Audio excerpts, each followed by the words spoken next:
Hey, what's going on, fellow terrorists on Gab TV? Oh, you didn't hear? Merrick Garland, the Attorney General, came out this afternoon and declared all of us terrorists because we've been speaking out at school board meetings, or at least people like us who share our views have been speaking out at school board meetings. Like my own wife, she's been attending school board meetings and speaking out at the meetings about the CRT ideology, the critical racism ideology that's been going around in the schools. And Merrick Garland released this memo today that you can see on the screen. I'll just read a little portion of it. I would highly recommend that you find it and read the whole thing for yourself. Merrick Garland says, in recent months, there have been a disturbing spike in harassment, intimidation, and threats of violence against school administrators, board members, teachers, and staff who participate in the vital work of running our nation's public schools. While spirited debate about policy matters is protected under our Constitution, that protection does not extend to threats of violence or efforts to intimidate individuals based on their views. Threats against public servants are not only illegal, they run counter to our nation's core values. Those who dedicate their time and energy to ensuring our children receive a proper education in a safe environment deserve to be able to do their work without fear for their safety. The department takes these incidences seriously and is committed to using its authority and resources to discourage these threats, identify them when they occur, and prosecute them when appropriate. And he goes on to say that in the coming days, he's going to be releasing a bunch of series of measures designed to address the rise in criminal conduct, he calls it, towards school personnel and school board members. And he's going to be instructing the FBI to meet with all 14,000 school districts in the United States within the next month. And Matt Walsh has a pretty good couple of tweets that I'm going to show here, but you can see Merrick says there people involved in the teaching, running our nation's public schools, and ensuring that our students receive a proper education. Well, if you've paid any attention at all to the Libs of TikTok Twitter account or the Project Veritas releases recently, then you know that's just not the case.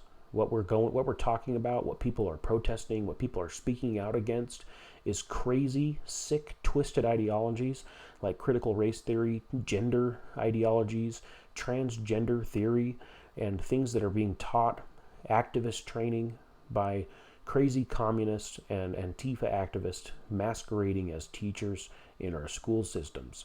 And in a lot of cases, they've actually been encouraging students to participate in activist activities. But something that just happened over the weekend was Kyrsten Sinema, the senator from Arizona, and Joe Manchin, the senator from Virginia. They were both intimidated. And Merrick Garland isn't releasing any memos about that. Joe Biden himself even said that's just part of the job. And Matt Walsh says here, the violent incidents at school boards were just a few minor scuffles between protesters where nobody got hurt. The idea that this demands a federal law enforcement response is asinine. No, the feds are getting involved to intimidate conservative parents. It's outrageous. And he also says, like I just said about Kyrsten Sinema, leftist activists can come to your house with bullhorns. They can film you in the bathroom, loot your business, burn police stations. The FBI does nothing. But if conservative parents raise their voices at school board meetings, they're hunted down as terrorists. The law is dead.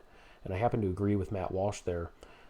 He's right. We have a two-sided justice system. We see it all over the place. We see it in things like, in a lot of states like Michigan and Washington State and New York, if you break the mandates, if you try to do things without the mask, and now with these vaccine passports, a lot of people are getting in trouble for that.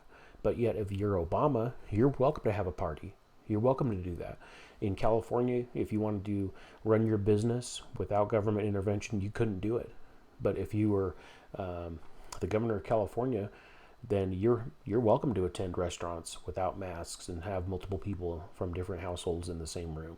It's a two-sided justice system right now. We all see it. And we saw it last year with the CHAZ autonomous zone. I made this video about the CHAZ zone in Seattle, and I drove around and I saw on my own video. I got video of guys carrying AK-47s, protecting this 8 square city blocks of Seattle that was locked down and declared an autonomous zone. You couldn't go in there. People who went in there waving the American flag got assaulted. I got chased down by guys holding guns in a Jeep because I made this video. The FBI didn't do anything about it. In fact, CNN said it was fake and it didn't exist, even though I got it on my own video. People holding assault rifles. People ended up getting killed in the CHAZ zone. The FBI didn't show up.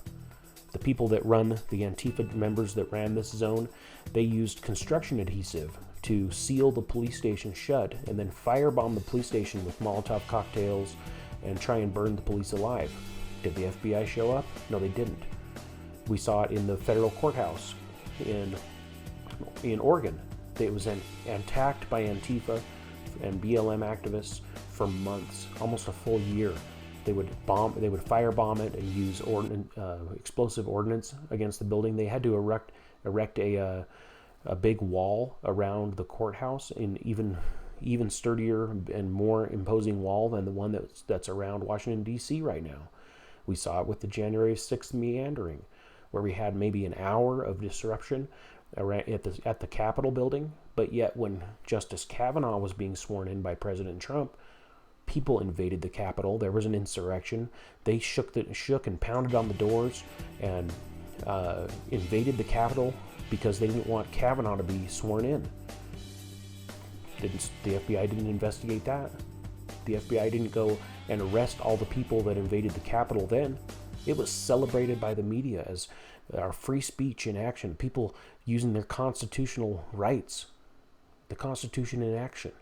It was celebrated at the time. But when conservatives are unhappy about a stolen election, they get arrested. They're hunted down like dogs. Grandmas are arrested by the FBI. We have a two-sided legal system, and we cannot let this quiet our movement. We can't let this shut us up. Just because Merrick Garland releases this memo and declares us as domestic terrorists, we have to speak up even louder. We have to make our voices heard even more. We have to show up in droves and flood these school board meetings. And we need to be running for school board.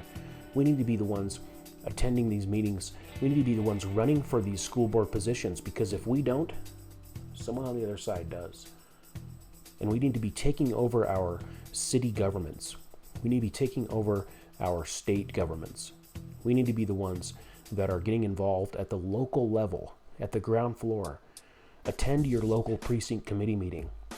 Attend your, it's usually like a neighborhood, a couple of neighborhoods that's in a voting precinct, and they hold meetings every single year. You have to attend those meetings. Get nominated to become a precinct committee officer, a precinct delegate. Have some more control in your state elections by being a delegate. Run for state office, run for city office, because if we don't take over our local politics at the local level, we can forget about what happens in DC. We can forget about it, who's going to be in the White House. We have to get involved at the local level. We have to be the ones that take over our local city and state politics and government, because if we don't take it back at that level, we can forget about what happens in Washington. We have to be the ones indoctrinating our youth. We have to be the ones that are teaching our children about history and about politics and about government. We have to be the ones indoctrinating them with patriotism and love for America. Because if we don't, the other side will. They'll be the ones indoctrinating our kids with crazy ideologies and teaching our kids to be activists. If we don't indoctrinate our youth, somebody else will. So get out there, get involved, let your voices be heard. Don't give up. And be peaceful at the same time. Don't make threats, but get involved at the local level. We have to take our country back, and we start at the ground floor. That's how it's done. So that's all I've got to say. We have to get out there and make some changes. Thanks for tuning in.